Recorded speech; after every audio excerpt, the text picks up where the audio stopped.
Okay, well this just showed up today. This is an EZGO Golf Cart that has been seriously modified. This is probably early 90s, but the whole front end is off of something else. It is not a EZGO front end. The back end's kind of modified, and you can see there ain't no motor. So this had something modified after it gave up as an EZGO. Came from out in farm country, so some of them farm boys out in Tacna or something built this thing, I bet you. Anyway, I have to put a motor in it.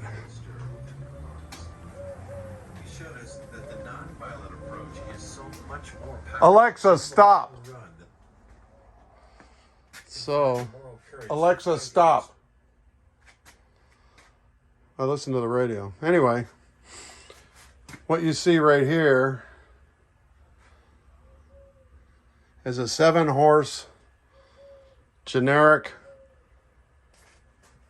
4-cycle gasoline engine that has an electric start. It has a starter and a generator.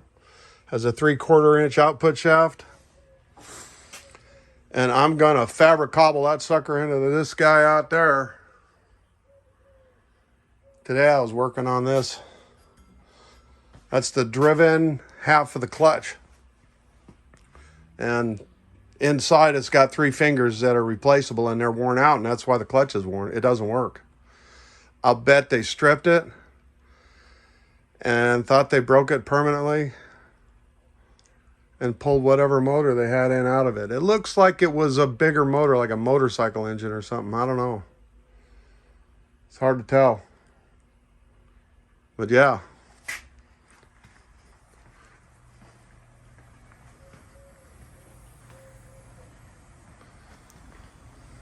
So, we got some fabricobbling to do on this guy. I have to put all the wiring in there for the lights, turn signals, headlights, brake lights, running lights. I also have to put the electrical system for this motor and mount the motor. Yahoo! Let the fabricobbling begin. Okay. I got a jumper box hooked to this, and I was cranking it to let the oil go around. I filled it with oil. It's a Chinese motor, came in a box, doesn't say much. Basically, I got full synthetic 5W30 in there. Oil's better than no oil, right? So, let's see. Choke. Fuel on. Let's see. Whoa. Man, that was quick.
That's enough carbon dioxide for one day.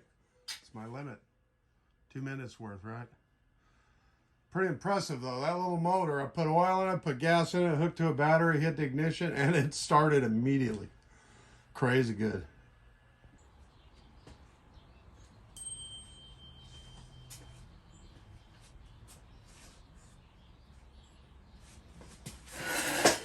Alrighty, let's get rid of this sucker. So what you're looking at right here is a clutch off of a EZGO. It's actually the driven pulley of a two pulley clutch system that uses a real big ass belt. People might know these. It's a variable dimension pulley. So under load it will get farther apart, so this guy will get smaller. Anyway, I hand tested it and that ain't right. Something's wrong with this thing. So I suspect that it's got some broken parts inside there. I actually suspect it so strongly that I waited until I got them in the mail so I could take this snap ring off. You can get this off without this arrangement, but I don't like letting springs loose unless I got total control. I don't care if they're a short spring or a long spring. Short one can take a fingernail off just as easy as a long one can. Alrighty. Gotcha. Yikes. Well, let's see. Let me hold this. Hand job. See the three triangles? See, this one's got a pretty good bite out of it right here. Let's see. Yuck, yuck, yuck.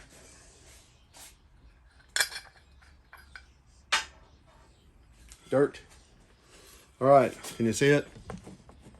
Maybe you can. Put the light right. It's on a bearing, right? There's one of them.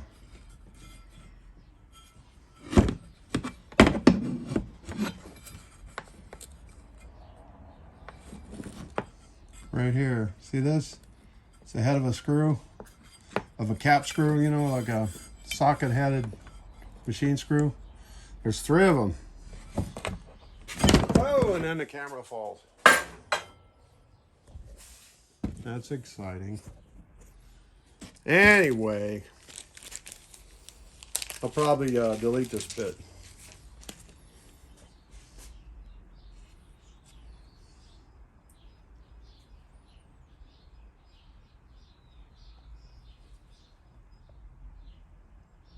There it is. That's what's missing. You can get this. See that?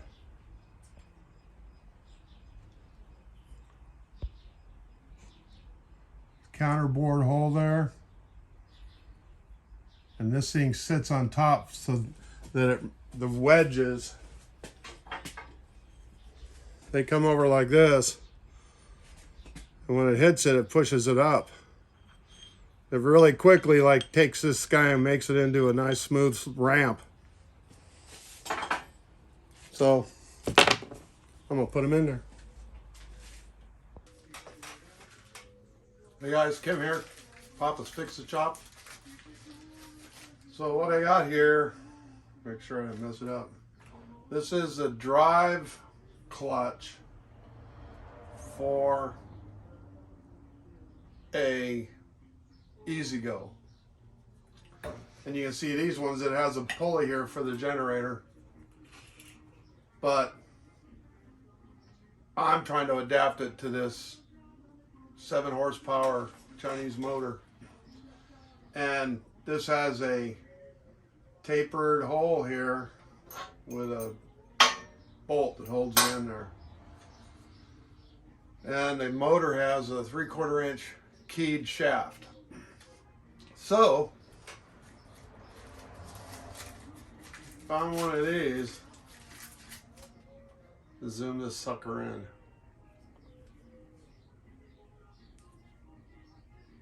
a little farther. There you go. This is basically, I had a couple of these left over from making my motivator. It's a coupler for a shaft, and what I did was I welded these onto the plates to hook the wheel hubs onto the 6 axles, and I had a couple left. This is like almost 1.25 inches outside diameter, which is bigger than the 30 millimeters. And I measured this hole, barnyard measuring, I guess, because I have very little experience with tapers. It's 30 millimeters wide at the top. It's 27 millimeters wide at the bottom. And it's 35 millimeters long. So I'm going to try and turn that taper onto this guy, and then I can get about half of the key in there. Yeah, should be fun. Other than that, piece of cake, right? Stand by.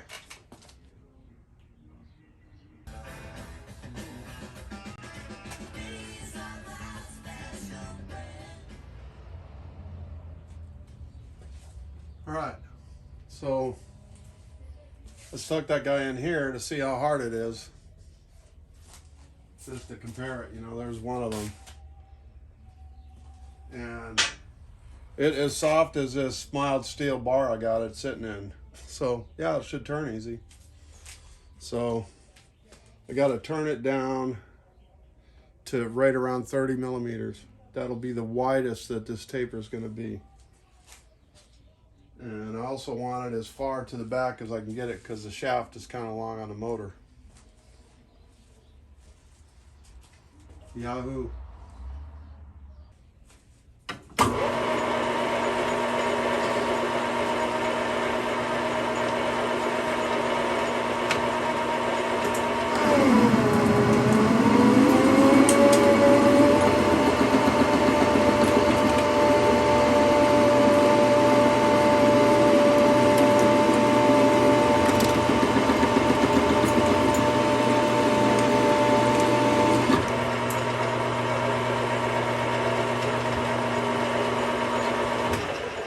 Man, that's gooey.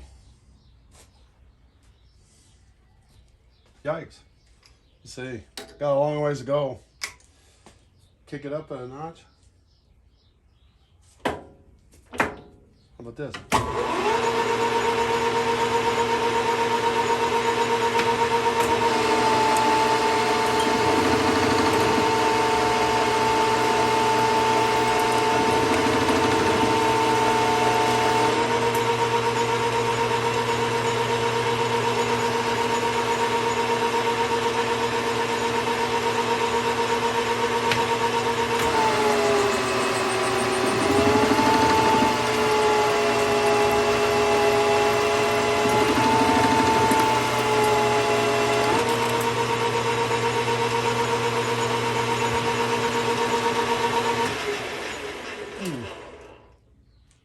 Yeah, it seems like it's bogging down an awful lot.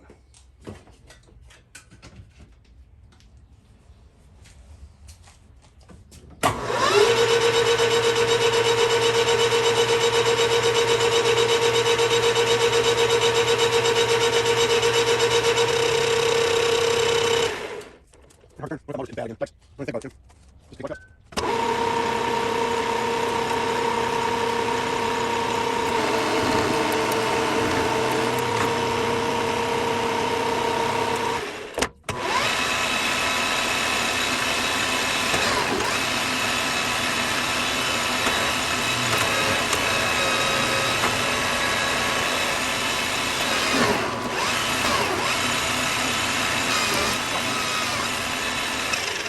Stuff really grabs. I gotta stop and make sure I'm centered doing something about it.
27.2,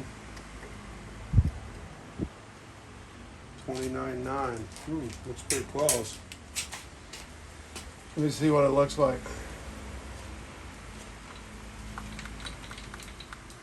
I think it'll fit up in here.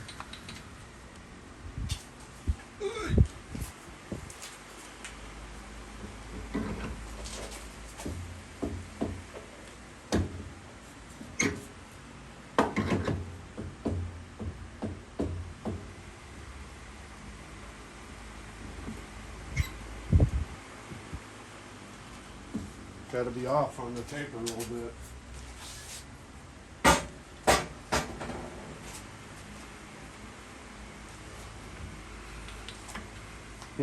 Calculations. Oh, gotcha. So there it is. It ain't pretty, but it's functional. I got a lock. Ah, gotcha. Great. There was a lot of ugly machine work going on here, let me tell you. Let me get up closer. There it is. There's a key there holding on the shaft. I think what I'm going to do is braid or silver saw the key into this hub so when it slides in, it can't move out. See what happens.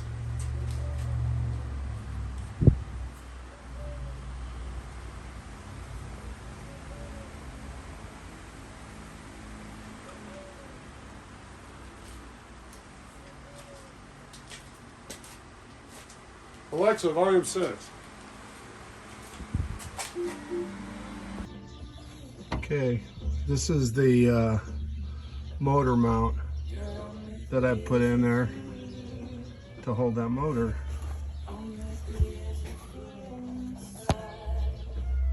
Pretty much like that. Yep. Okay. So imagine this is a turn signal bulb. I've got it hooked up to the power supply so I can get 12 volts. So when you get the left turn signal, the light on the left does this, right? There it goes, getting a bad connection. Also, there's another bulb that's the right. And there's one on each corner, right? Right turn signals, the front and back. Left turn signals, front and back. But the bulbs that I have on this thing only have 2 inputs. Turn, stop, or running lights. So I want to use the turn stop lights for the brake lights. So here's the thing, if I just hook the brake lights up directly, what I'll end up doing is hooking the 2 back ones together for brake lights, but that will also turn on all the turn signals, so they'll all flash weird. So what I have here, these are some rectifier diodes. They're about 15 amp. They're for alternators and stuff. But what I want to show is if I put a rectifier diode, right?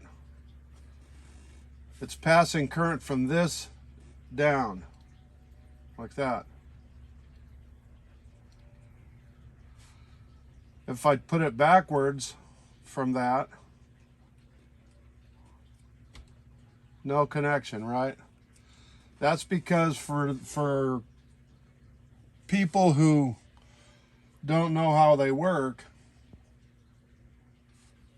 diodes are like one-way valves for electricity.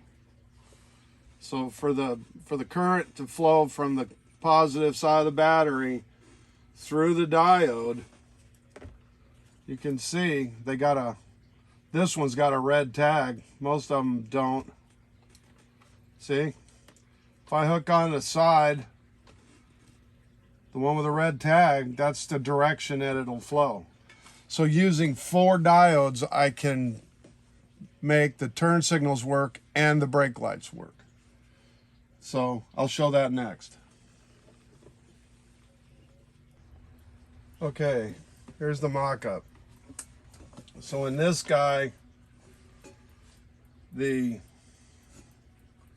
are the rear turn signals, these are the front turn signals, right? So like you can go here, do the right, here, left, right, left, right, right. So they all come on when you do the turn signals. But if you introduce power over here, only the back ones work. And that's because, convenient, the current's coming in from here and it goes through this wire around to this guy up here. See, it comes down around to there. So the power goes in here, turns this light on, it goes through the diode and then comes around this way and hits the other one to turn the back one on. So the current can flow this way through these two diodes, right and left. When you introduce it over here, it goes through these two diodes and it only turns on the back ones because it can't go backwards through these diodes. It's trapped in the middle there. That's basically how it works. Real simple. Right, left, right, left. Brakes. Yep. Cool. Here's the diodes all wrapped up with one wire coming out, which is for the back brakes lights. So I had to do all the lights and the wiring on this thing and put a new motor in. Everything else is worn out. And it worked good. I went about 15, 20 miles an hour. Tires are bad. I wanted to get some pictures and video, but the moment I drove this thing out my front gate, the guy that had me build it showed up, and since it was done, he took it. So yeah, it's out in Welton now. Hopefully these people will enjoy it. Thanks for watching.